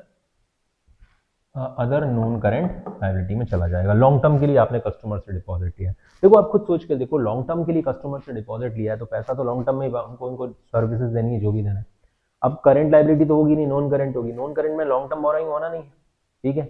आपने कस्टमर से जो एडवांस लिया है वो लॉन्ग टर्म बोरोइंग होना नहीं है, उस पर ब्याज थोड़ी ना देना है, कस्टमर से एडवांस लिया है, लॉन्ग टर्म प्रोविजन है नहीं, ठीक है। और दूसरी चीज डेफर्ड टैक्स लाइबिलिटी है नहीं, तो बचा क्या। इस तरीके से भी आप काम कर सकते हो, अदर नॉन करंट लाइबिलिटी बच जाएगा। आगे बढ़ते हैं, अब हम एसेट के बारे में पढ़ेंगे। एसेट्स में सबसे पहले नॉन करंट एसेट्स हमारे दो पार्ट में बढ़ते हैं हमारा एसेट्स, जैसे मैंने बैलेंस शीट में दिखाया था, नॉन करंट एसेट्स में एंड करंट एसेट्स में, ठीक है। तो सबसे पहले होगा property plant and equipment and intangible assets. पहले इसका नाम फिक्स एसेट्स हुआ करता था, फिर इसका नाम कर दिया property plant and equipment and intangible assets. बीच में पीपीई भी था, only property plant and equipment. अभी नाम है property plant and equipment and intangible assets. इसके अंदर याद रखना सबसे पहले ये मेजर हेड है नॉन करंट एसेट्स, ये सब हेड है। अगर सपोज करिए प्लांट पूछेगा तो आपका आंसर होगा property plant and equipment intangible assets और डैश टेंजिबल एसेट्स। इसको मैं डिटेल में बताऊंगा आपको। तो सबसे पहले टेंजिबल एसेट्स में कौन कौन सी चीजें आ जाती हैं, लैंड, बिल्डिंग, प्लांट, जिनको आप टेंजिबल है, जिनको आप छू सकते हो, फिजिकल एग्जिस्टेंस होता है जिनका। इक्विपमेंट है, फर्नीचर है, फिक्चर्स है, व्हीकल है, office equipment etcetera. Intangible assets में सबसे ज्यादा जो commonly goodwill, brand name, trademarks, computer software and mining rights, इतनी चीजें आती हैं। बाकी चीजें एग्जाम में नहीं पूछी जाती, लेकिन पब्लिशिंग टाइटल है, कॉपीराइट्स एंड पेटेंट्स हैं, रेसिपीज हैं, डिजाइन एंड प्रोटोटाइप है, या इसके अलावा लाइसेंस एंड फ्रेंचाइजी है। ये सब नहीं पूछे जाते हैं, इसलिए इनको याद नहीं करना है। बाकी तीन चीजों को याद रखना है, गुडविल, ब्रांड नेम, ट्रेडमार्क और कंप्यूटर सॉफ्टवेयर या माइनिंग राइट्स। दूसरी चीज अभी मैंने बताया था कि टेंजिबल एसेट्स का थर्ड पार्ट होगा कैपिटल वर्क इन प्रोग्रेस। अगर इन्हीं चीजों को अभी बनाया जा रहा, नहीं बन रहा है, तो कैपिटल वर्क इन प्रोग्रेस, लेकिन क्या लिखा हुआ है, not to be evaluated, exam में नहीं आता। इंटेंजिबल एसेट्स अगर डेवलपमेंट की प्रोसेस में है तो उनको बोलेंगे intangible assets under development, like patents, intellectual property rights etcetera, which are being developed by the company. At accounting treatment इनका भी नहीं पूछा जाता है, ठीक है। अब जैसे मैं यहाँ पर क्वेश्चन की किस तरीके से बात कर रहा था कि सपोज करिए आपके पास एक क्वेश्चन आता है, बिल्डिंग को कहाँ दिखाना है, आइटम है बिल्डिंग, आइटम पूछ लिया आपसे बिल्डिंग, तो आपका हेड क्या होगा, हेड में आप क्या लिखोगे, हेड, हेड्स नहीं लिखना, हेड में होगा आपका नॉन करंट एसेट, सब हेड में होगा property plant equipment and intangible asset dash tangible, ठीक है। इस तरीके से आंसर लिखना है, बहुत सारे बच्चे नहीं लिखते हैं, क्योंकि प्रॉपर्टी प्लांट एंड इक्विपमेंट के अंदर 4 पार्ट है, उनमें से कौन सा पार्ट है वो आपको सामने लिखना है। अब आपका यहाँ पर गुडविल आ गया, सपोज करिए गुडविल आ गया, तो ये भी होगा non current assets, property plant equipment and intangible assets dash intangible assets. Sir दो बार लिखना पड़ रहा है, लिखो ना भाई, इसी के तो मार्क्स है ना, आपको इतना लिखने का अगर 1 मार्क्स मिल रहा है तो ले लो ना, 0.5 भी मिल रहा है तो ले लो ना। नॉन करंट इन्वेस्टमेंट, अब मैं यहाँ पर आपको बता दूं कि नॉन करंट इन्वेस्टमेंट वो इन्वेस्टमेंट होते हैं, non current investment are investment which are held not with the purpose of resale, ठीक है, बट टू रिटेन दैम, ठीक है, जिनका हमारा पर्पस, इंटेंशन यहाँ पर इंपॉर्टेंट है कि हम जिनको खरीद इसलिए रहे हैं कि हमें बेचना नहीं है, ठीक है, तो वो आप समझ लो कि नॉन करंट इन्वेस्टमेंट है। अब इनको दो पार्ट में रखा जाता है, एक तो ट्रेड इन्वेस्टमेंट और एक अदर इन्वेस्टमेंट। ट्रेड इन्वेस्टमेंट क्या होते हैं, investment made by the company in share of the debentures of another company, एक कंपनी ने दूसरी कंपनी के शेयर डिवेंचर खरीदे, नॉट बीइंग इट्स सब्सिडरी, जो उसकी खुद की सब्सिडरी नहीं है, to promotes its own trade and business, अपने बिजनेस का फायदा पहुंचाने के लिए, यानी उससे अगर उनका फायदा हो रहा है, उससे कुछ मुनाफा कमाने के लिए, तो वो ट्रेड इन्वेस्टमेंट है, खरीदने बेचने के लिए। अदर इन्वेस्टमेंट क्या होते हैं, investment which are not trade investment, तो उनको अदर इन्वेस्टमेंट की डेफिनेशन में रखते हैं। अब हाँ, इसमें एक चीज और क्या बता रहा था मैं कि नॉन के साथ आपको थोड़ा सा क्या याद रखना है, इसी के साथ करंट इन्वेस्टमेंट भी याद रखना है। देखो यहां पर क्या लिखा था, पर्पस ऑफ रीसेल, जिनको हमने बेचने के इरादे से नहीं खरीदे, भले भले जैसे मैंने कहा ना, टाटा के 1000 शेयर खरीदे आपने टीसीएस के, ये बहुत इंपॉर्टेंट डीप बात है, 1000 शेयर खरीदे, ठीक है, और 1000 शेयर 1000 के ही खरीदे, ठीक है। अब आपका कोई इरादा नहीं इनको बेचने का, अगले ही दिन आपने फिर 1000 शेयर खरीदे और वो खरीद लिए 900 पे, ठीक है, उसी कंपनी के 900 पे खरीद लिए, ठीक है। ये मत सोचना कि सर वो 900 पे खरीदे इसलिए, हो सकता है वो 900 एक 1900 पे खरीदो, या हम इसको कर लेते हैं 1100 पे खरीदो, ठीक है। अब अगले दिन जो शेयर खरीदे, हमने ये सोच के खरीदे कि इनको बहुत जल्दी बेच देंगे, हमने यहाँ पे हमारा पर्पस क्या था, सेल नहीं कर रहा है, यहाँ पे हमारा पर्पस क्या है, जल्द से जल्द निकाल देंगे, शेयर तेजी से बढ़ रहा है, कल ही तो खरीदा था 1000 का, आज 1100 का हो गया, तो पर्पज इंपॉर्टेंट है, ये करंट पे चला जाएगा। ऐसा भी हो सकता है कल भी जो खरीदें वो भी इसमें आ जाए, क्योंकि हमारा पर्पज ये है बहुत तेजी से बढ़ रहा है, इसको एक बार और खरीद के रख लेते हैं फिर बेचेंगे नहीं। इंटेंशन इज इंपॉर्टेंट, आपने क्या सोच के खरीदा ये इंपॉर्टेंट है। दोनों सेम कंपनी है। Deferred tax assets just opposite, exam में नहीं आएगा। अगर मैंने आपको ऑलरेडी बता दिया है एक्चुअल टैक्स लाइबिलिटी से ज्यादा आपने टैक्स पे कर दिया है तो समझ लो आपने डेफर्ड टैक्स एसेट्स क्रिएट कर ली है। आने वाले समय में थोड़ा थोड़ा करके आपकी टैक्स लाइबिलिटी से डेफर्ड टैक्स लाइबिलिटी माइनस हो जाती है, और डेफर्ड टैक्स लाइबिलिटी में एक्चुअल टैक्स लाइबिलिटी में डेफर्ड टैक्स लाइबिलिटी प्लस होने लगती है और डेफर्ड टैक्स एसेट्स माइनस होती है। Long term loans and advances, only capital advances and security deposits. भाई क्या होता है, कई बार आपने देखा होगा कि आपने कोई चीज़ जैसे फॉर एग्जांपल आपने कोई इंपोर्ट एक्सपोर्ट लाइसेंस खरीदा है तो वहाँ पर आपको कुछ एडवांस सबमिट करना पड़ता है। एक एडवांस जो सभी लोग कॉमनली देखते हैं और आप घर पे आप इसको वेरीफाई भी कर सकते हो। आपने आपके घर पे बिजली का बिल आता होगा तो डेफिनेटली बिजली का मीटर लगा होगा। आप जब बिजली का मीटर लगवाते हैं तो कुछ एडवांस बिजली विभाग वाले लोग ले लेते हैं, और हर महीने जब हमारा बिजली का बिल आता है तो देखना आप उसमें से वो सिक्योरिटी डिपॉजिट पर जो इंटरेस्ट मिलता है ना वो माइनस होकर आता है। तो वो एक प्रकार का हमारा एसेट है, जिस दिन बिजली का मीटर तुमने कटवाया ना उस दिन वो पैसा तुम्हारे लिए वापस मिल जाएगा। वो सिक्योरिटी डिपॉजिट है क्योंकि आप उस मीटर की सुरक्षा करो इसलिए, लेकिन उस पर आपको ब्याज भी मिल रहा है। तो वो एक प्रकार का कैपिटल एडवांस है, सिक्योरिटी डिपॉजिट है। ठीक है, तो इस तरीके के आप कोई अगर एडवांस देते हो किसी को लोन्स एंड एडवांसेस तो इसको long term loans and advances एक कंपनी दूसरी कंपनी को दे सकती है। तो ये सब हमारे एसेट्स की कैटेगरी में आते हैं। लोन लेना लाइबिलिटी है, लोन देना एसेट है। Other non current assets exam में नहीं आएगा, लेकिन एग्जाम्पल के तौर पे भैया कोई लॉन्ग टर्म डेटर्स है तो लॉन्ग टर्म ट्रेड रिसेबल्स, या फिर आप कॉमनली क्या सुनते हो डेटर्स। ठीक है, हमसे एक बंदे ने सामान खरीद लिया, बोला पैसा थोड़ा थोड़ा करके दूंगा 2 साल 3 साल में। ठीक है, तो यहाँ पर ये हो गया हमारा लॉन्ग टर्म डेटर। ठीक है, करंट एसेट्स क्या होती है, करंट लाइबिलिटी की जैसे डेफिनेशन है वैसे इसकी है, it is expected to be settle in the company's normal operating cycle. It is held for the purpose of being trade and it is due for the settlement settled within 12 months after the reporting date. ठीक है, reporting date से 12 महीने के अंदर अंदर settle हो जाएगी या रिकवर हो जाएगी, कन्वर्टेड इनटू द कैश। ठीक है, तो ये करंट एसेट्स की डेफिनेशन में आ जाएगा। ठीक है, करंट इन्वेस्टमेंट मैं आपको बता चुका हूँ, held to be converted into the cash within the short period within 12 month. Investment in equity instrument, preference shares, government securities, debentures, mutual fund etcetera सब आते हैं। और इन्हीं चीज में 1 साल से ज्यादा के लिए या इंटेंशनली ये सोच के खरीद लिया कि बेचेंगे नहीं तो वो नॉन करंट हो जाएगा, और ये इन्हीं में अगर आपने 12 महीने के अंदर अंदर सेल करने का प्लान बनाया तो करंट हो जाएगा। इन्वेंट्रीज क्या होती है, इन्वेंट्रीज आपको बहुत इंपॉर्टेंट है। अब ध्यान से सुन लीजिए, इन्वेंट्री में raw material, work in progress, finish goods, ये तो आपने सुना ही होगा तीनों चीजें, रॉ मटेरियल कच्चा सामान, पक्का सामान और आधा पक्का। ठीक है, स्टॉक एंड ट्रेड, ये देखो ये तीनों चीजें होती हैं मैन्युफैक्चरर के लिए, ये होती हैं जो सेलर होते हैं। लाइक एग्जांपल के तौर पर डी मार्ट, भाई डी मार्ट कोई चीज बना थोड़ी रहा है वहां पर, बस खरीद के बेच रहा है, तो उसके पास होता है stock and trade. Stores and spheres factories वगैरह में होते हैं, एंड लूज टूल्स, छोटे औजार या खुले औजार जिनको बोलते हैं। ये 5-6 आइटम इन्वेंट्रीज के अंदर आते हैं। यहाँ पर सबसे इंपॉर्टेंट पार्ट है लूज टूल्स। बच्चे टूल समझ के कुछ और लगा देते हैं, loose tools part of inventory, important mark कर लेना भाई। ठीक है, लूज टूल्स को। स्टोर्स एंड स्पेयर्स नाम से समझ में आ रहा है, बाकी तो सब नाम से ही समझ में आ रहा है, बट लूज टूल्स नाम से समझ में नहीं आता है, इन्वेंट्री के अंदर आता है। ठीक है, इसका हमारा एक प्रिंसिपल भी है, प्रिंसिपल ऑफ मटेरियलिटी, उसकी वजह से भी ऐसा होता है। ठीक है, ट्रेड रिसीवेबल्स, ट्रेड रिसीवेबल्स में दो ही चीजें आती हैं, डेटर्स एंड बिल्स रिसीवेबल, तो ज्यादा इसको समझने की जरूरत नहीं है। अकाउंटिंग रेशियोज में भी आपने ट्रेड रिसीवेबल टर्नओवर रेशियो पढ़ा होगा, यहीं से इन्फॉर्मेशन जाती है। जो अकाउंटिंग के ऊपर जो तुम्हारा फाइनेंशियल स्टेटमेंट के ऊपर जो तुमने प्रोजेक्ट बनाया, उस प्रोजेक्ट में भी जिन बच्चों को प्रॉब्लम आ रही वो इसीलिए आ रही है क्योंकि वो फाइनेंशियल स्टेटमेंट्स को अच्छे से उन्होंने पढ़ा ही नहीं है। फाइनेंशियल स्टेटमेंट्स पढ़ लेंगे ना तो कंपनी की बैलेंस शीट से डेटा निकालने में काफी आसानी होगी। कैश एंड कैश इक्विवेलेंट्स, इसमें 4 चीजें मेनली याद रखना, cash in hand, cash at bank, ठीक है, चेक इन हैंड और draft in, cheque and draft एक ही साथ लिख लो, डिमांड ड्राफ्ट भी बोलते हैं, DD, demand draft in hand. ये सब चीजें हमारी कैश एंड कैश इक्विवेलेंट की डेफिनेशन में आ जाती है।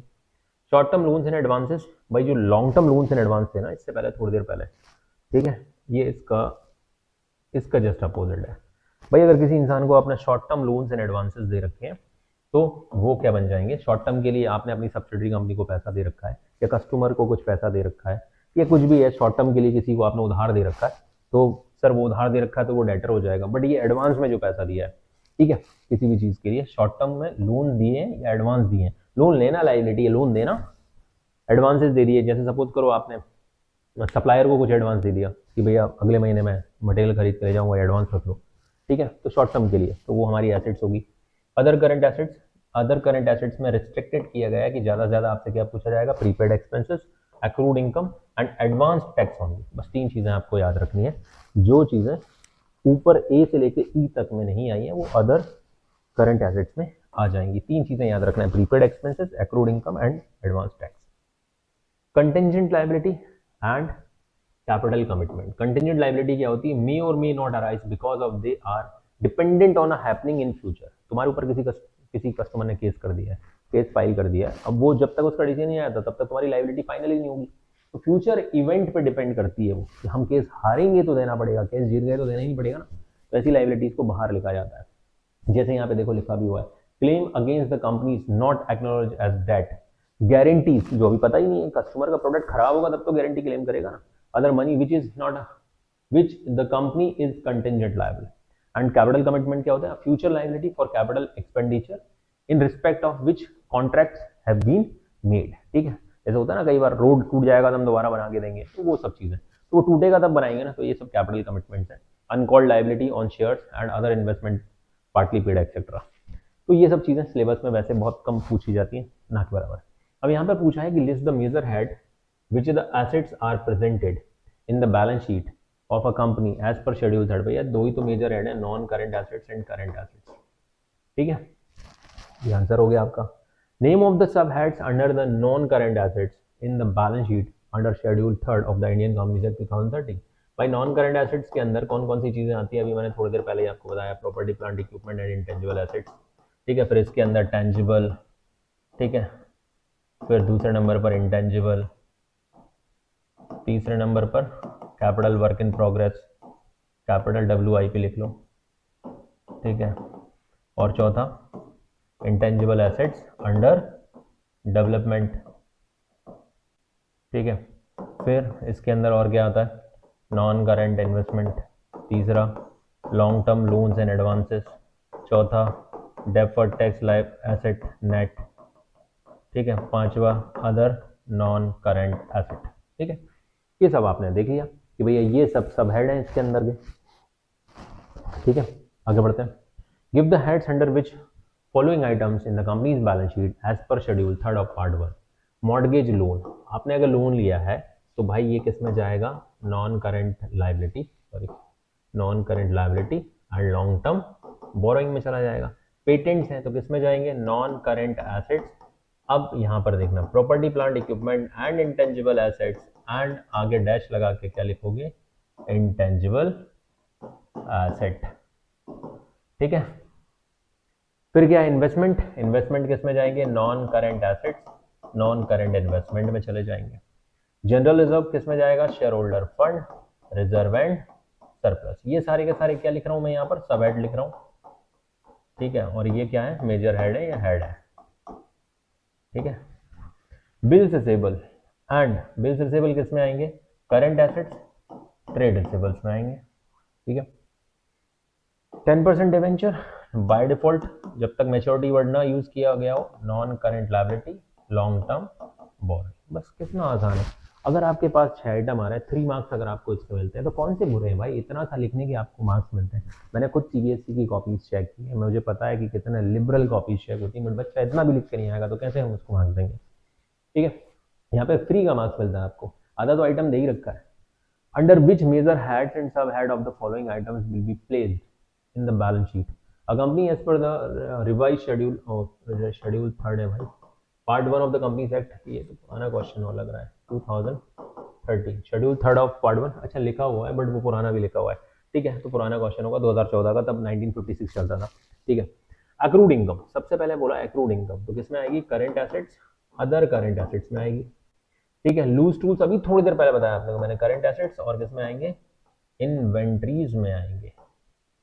ठीक है, provision for employees benefit employees benefit के लिए अगर आपने कोई प्रोविजन बनाया है तो लॉन्ग टर्म के लिए होगा नॉर्मली, तो इसको हम केस में रखेंगे नॉन करेंट लायबिलिटीज और लॉन्ग टर्म प्रोविजन में। एम्प्लॉइज बेनिफिट के लिए जो प्रोविजन होते हैं वो लॉन्ग टर्म प्रोविजन होते हैं। अनपेड डिविडेंड, अनपेड डिविडेंड हमारा होगा current liability, other current liability में। शॉर्ट टर्म लोन अगर आपने लिए तभी हमने देखा current liability, short term borrowings में आ जाएंगे। एंड लॉन्ग टर्म लोन्स अगर आपने लिए तो non current liability and long term borrowings में आ जाएंगे। खत्म, इतना करना है आपको, इस तरीके से लिखना है। अब ये स्टेटमेंट ऑफ P&L आ गया भाई अपना। स्टेटमेंट ऑफ P&L बहुत अच्छी एक मैमोनिक्स में आपको बताने वाला हूँ, याद करने का तरीका। सबसे पहले तो रेवेन्यू फ्रॉम ऑपरेशन आप सभी को पता होगा, इसको बोलते हैं नेट सेल्स। नेट सेल्स कैसे निकलती है? नेट सेल्स निकलती है सेल्स माइनस या total sales minus total sale minus sales return. ठीक है, इस तरीके से निकलती है क्या? Net sales. अदर इनकम क्या होती है? अदर इनकम वो सारी इनकम जो सेल्स के अलावा है लेकिन हमारी इनकम है, जो नॉन ऑपरेटिंग इनकम होती है, उनको ऑपरेटिंग इनकम भी बोलते हैं। ठीक है, ऑपरेटिंग इनकम हो गई revenue from operation. Other income जैसे हो सकता है आपको interest receive, dividend receive, rent receive, ये सब आपको मिल सकता है, कमीशन रिसीव वगैरह अदर इनकम में आ जाएंगे। इन दोनों को टोटल किया तो आपका क्या आ गया? टोटल रेवेन्यू आ गया, फर्स्ट प्लस सेकंड। ठीक है, ये फर्स्ट प्लस सेकंड। ठीक है, थर्ड आइटम आ गया। फोर्थ में आया एक्सपेंसेस। एक्सपेंसेस में कॉस्ट ऑफ मटेरियल कंज्यूम, इसका मैं फॉर्मूला बताने वाला हूँ। दूसरा है परचेज ऑफ एसआईटी। मैं इसको क्या करता हूँ, नॉर्मली इसको पहले लिख देता हूँ, purchase of stock in trade. अगर कोई सपोज करो डी मार्ट जैसी कंपनी है तो सीधी सी बात है भाई, डी मार्ट तो खरीद के बेचता है, तो उसके पास जितना भी स्टॉक है ना उसको बोलेंगे परचेज ऑफ एसआईटी। लेकिन अगर कोई मैन्युफैक्चरर है, ठीक है, जो गुड्स को बनाता है, तो उसके लिए कॉस्ट ऑफ मटेरियल कंज्यूम निकालना पड़ेगा। इसको कैसे निकालते हैं? Opening stock of, opening raw material, short में लिख रहा हूं मैं, purchase of raw material, purchase of raw material minus closing raw material, बस इससे निकलता है कॉस्ट ऑफ मटेरियल कंज्यूम। ठीक है, अब चेंज ऑफ इन्वेंट्री। अगर चेंज ऑफ इन्वेंट्री की बात करूं तो inventory of finish goods, work in progress and stock in trade. Sir ये रॉ मटेरियल क्यों नहीं आया? क्योंकि रॉ मटेरियल ऑलरेडी आ गया है। अगर मैन्युफैक्चरर रहे होगे आप तो सीधी सी बात है कॉस्ट ऑफ मटेरियल कंज्यूम में आ गया होगा। और अगर आप रिटेलर्स हो तो आपके पास फिनिश गुड्स का जो भी है सॉरी वो परचेज ऑफ एसआईटी में आ जाएगा और चेंज इन इन्वेंट्री ऑफ किसमें आ जाएगा? फिनिश गुड्स में आ जाएगा। आपके पास तो जो भी है फिनिश गुड्स है, आप वर्क इन प्रोग्रेस में कुछ होगा नहीं, या जो भी होगा स्टॉक इन ट्रेड में होगा। सॉरी, अगर आप रिटेलर हो, डीमार्ट हो, तो जो भी होगा वो आपके पास किस नाम से होगा? Change in stock and trade में आ जाएगा आपका। एम्प्लॉइज बेनिफिट एक्सपेंसेस, एम्प्लॉइज के ऊपर होने वाला जितना भी खर्चा है, चाहे वो बोनस दिया हो, ट्रैवलिंग अलाउंस हो, उनको डीए हो, एचआरए हो, जितने भी खर्चे आपने एम्प्लॉइज के ऊपर किए वो सारे के सारे एम्प्लॉइज बेनिफिट एक्सपेंसेस के नाम से आ जाएंगे। फाइनेंस कॉस्ट, फाइनेंस कॉस्ट यानी अगर आपके पास कुछ आपने लोन ले रखा है, लोन के ऊपर जो भी ब्याज वगैरह जाएगा वो फाइनेंस कॉस्ट के नाम से जाएगा। डेप्रिसिएशन अमोर्टाइजेशन, अगर आपके पास टेंजिबल एसेट्स हैं और इंटेंजिबल एसेट्स हैं तो डेप्रिसिएशन को जो फिक्स एसेट्स के ऊपर चार्ज किया वो डेप्रिसिएशन, इंटेंजिबल एसेट्स को जो अमोर्टाइज कर दिया, राइट ऑफ कर दिया पीएनएल में, वो दोनों को एक साथ लिख देंगे। अब इसको याद करने का तरीका क्या है सर? मैं आपको याद करने का तरीका याद करा देता हूँ। ठीक है, इसको मैंने कुछ ये तो ज़्यादा ही हो गया। ठीक है, इसको तो लिखा रहने दो। आपको ऐसे याद रखना है, देखो यहाँ पर 2C DEF, दो तो सी है, एक तो है कॉस्ट ऑफ मटेरियल कंज्यूम, दूसरा है changes in inventory. D for depreciation amortisation, E for employees benefit expenses and F for finance cost. ऐसे आप याद रख सकते हो। दो तो सी है और एक purchase of stock and trade को आपको ऊपर रखना है अगर वो ट्रेडिंग। और याद रखना एक कंपनी अगर ये लिखेगी तो ये नहीं लिखेगी, इन दोनों के बीच में समझ लो और है। ठीक है, नॉर्मली या तो वो बनाती होगी या बेचती होगी, दोनों करती होगी। तो परचेज ऑफ एसआईटी कुछ बना के भी बेचते होंगे तो वो अलग अलग कर सकते हो, बिल्कुल कर सकते हो। जैसे आजकल कुछ कंपनियां जो है वो बेच भी रही हैं और बनाने भी लगी हैं खुद भी। ठीक है, तो इन सबको टोटल करोगे तो टोटल एक्सपेंसेस आ जाएगा। प्रॉफिट बिफोर टैक्स, इस टोटल एक्सपेंसेस को जो हमारा फोर्थ वाला आइटम है, इसको अगर मैं इस थर्ड वाले आइटम में से माइनस करता हूँ, थर्ड माइनस फोर, तो प्रॉफिट बिफोर टैक्स आता है। उसमें से टैक्स माइनस करता हूँ तो प्रॉफिट आफ्टर टैक्स आता है। इतना ही हमारे सिलेबस में है। ठीक है, अब आगे बढ़ते हैं, एक एक चीज को पढ़ते हैं। तो रेवेन्यू फ्रॉम ऑपरेशन, इसको तो मैंने आपको बता ही दिया, इसी को नेट सेल्स बोलते हैं। ठीक है, लेकिन फिर भी आप revenue from operation means revenue earned by the company from its operating activity, जो कि मैं पहले आपको बता चुका हूं। Carried on by the company to earn profit, commonly it is net sales, sales less sales return for manufacturing companies और trading company, fees earned by the service company and interest and dividend earned by the financial company, बैंकों के द्वारा। तो जो हमारा main काम होगा, जैसे मेरा काम अगर मेरा ट्यूशन फीस है तो फीस मेरी रेवेन्यू फ्रॉम ऑपरेशन होगी, ठीक है। अदर इनकम की बात करते हैं। अदर इनकम, जो एग्जांपल ऑफ अदर इनकम, जैसे gain, profit on sale of fixed assets, excess of provisions, return back, last year ज्यादा प्रोविजन बना लिया था, बैड डेट्स रिकवरी हो गई, इंटरेस्ट अर्न हो गया on fixed deposit with bank, non financial company के लिए, ये सब नॉन फाइनेंशियल कंपनी के लिए, फाइनेंशियल कंपनी के लिए ऑपरेटिंग इनकम होगी, dividend earn by the non financial company etcetera. In case of the financial company, interest and dividend क्या हो जाएगा, ऑपरेटिंग इनकम बन जाएगी, आपको याद रखना है, थोड़ा सा ज्यादा हो रहा है। कॉस्ट ऑफ मटेरियल कंज्यूम, यहाँ पे फॉर्मूला लिखा हुआ है, कॉस्ट ऑफ मटेरियल कंज्यूम का फॉर्मूला मैं ऑलरेडी आपको बता चुका हूँ, opening raw material plus purchase of raw material, short में लिखवा दे रहा हूँ क्लोजिंग रॉ मटेरियल, ठीक है। ये रहा opening inventory of stock of material plus purchase of material minus closing inventory of stock of material. Purchase of stock in trade, जो भी अगर हमारे पास, जैसे मैंने आपको एग्जांपल के तौर पर बताया, डी मार्ट जो भी चीजें खरीदता है वो सब क्या है, रीसेल करने के लिए जो भी खरीदता है, बना बनाया सामान जो भी खरीदता है, वो purchase of stock and trade की कैटेगरी में आ जाता है। Changes in inventory of finish goods, यहाँ पर कौन कौन से गुड्स हैं देख सकते हैं आप, finish goods, work in progress, raw material को कहाँ पे कवर कर लिया आपने, कॉस्ट ऑफ मटेरियल कंज्यूम को, अब बस फिनिश गुड्स बचेगा, raw, work in progress and stock and trade, ठीक है। Finish goods and work in progress manufacturing concern के लिए होगा, stock and trade trading concern के लिए होगा। एम्प्लॉइज बेनिफिट एक्सपेंसेस, अब आप यहाँ पर एग्जाम्पल में देख सकते हैं, उनको देने जाने वाली wages, salary, bonus, leave encashment, staff welfare expenses etcetera, सब कुछ जोड़ दो, एम्प्लॉइज के ऊपर जो भी खर्चा हुआ है। कितना शॉर्ट में हमारा पीएनएल बन गया, सोचो पहले कितना बड़े बड़े पीएनएल, हमने इससे बड़ा पीएनएल तो हमने 11th में देखा था, क्यों, क्योंकि यहाँ पर हमने नोट्स टू अकाउंट पे काम किया है। अगर आपको पता करना है ना कि एम्प्लॉइज बेनिफिट एक्सपेंसेस, एम्प्लॉइज के ऊपर क्या क्या खर्चा किया कंपनी ने, तो जाओ चेक करो इसका नोट्स टू अकाउंट, पता चल जाएगा आपको क्या क्या खर्चे किए। प्रॉब्लम है यहाँ पर, from the following information compute the amount shown in the notes to account of the employees benefit expenses. ये देखो, सबसे पहले मैं यहाँ पे सीधा सॉल्यूशन ही दिखा देता हूँ। आपने वेजेस पे की कितनी, 5,40,000, सैलरी पे की एम्प्लॉइज को कितनी पे की, 7,20,000, एंड बोनस दिया एम्प्लॉइज को, बोनस दिया दिवाली पे भाई, बढ़िया कंपनी है, 1,05,000। स्टाफ वेलफेयर एक्सपेंसेस के नाम से भी है, स्टाफ वेलफेयर एक्सपेंसेस कितना, 60,000। बिजनेस प्रमोशन एक्सपेंसेस, इसको मत ऐड कर लेना, सबको टोटल कर दो, 7 5 12 13, 13,60,000, 13,65,000, 14,25,000 हो रहा है मेरे हिसाब से, तो ये होगा आपका total of employees benefit expenses. उठा के इसको, ये नोट्स टू अकाउंट है आपके, याद रखना, ये सब होते हैं नोट्स टू अकाउंट, ठीक है। किस नाम का है, एम्प्लॉइज बेनिफिट एक्सपेंसेस। ये आपने एम्प्लॉइज बेनिफिट एक्सपेंसेस उठा के कहाँ पे डाल दिया, ये जो हमने पीएनएल देखा ना थोड़ी देर पहले, ये लोग यहाँ पर, E for employees benefit expenses, यहाँ पे लिख दिया आपने कितना, 14,25,000। इसका वर्किंग नोट देखना, जाके देख लो, इस तरीके से आपको बनाना है, ठीक है। ये हमारा क्वेश्चन हो गया। इसके बाद है फाइनेंशियल कॉस्ट। फाइनेंशियल कॉस्ट जो हमारा, जिसमें interest on long term borrowing, interest on long term borrowing and plus short term borrowing, ठीक है। अगर आपने इस टाइप का कुछ दिया है, कमीशन वगैरह सब कुछ इंक्लूड हो जाएगा। Financial cost means the cost incurred by the company on the borrowing, that is loan taken by it, and therefore includes interest paid on borrowing such as term loan, bank overdraft and cash credit limit from bank and from other such as public deposits, debenture, bonds etc. इन पर जो भी interest गया वो सब आपकी finance cost होगी।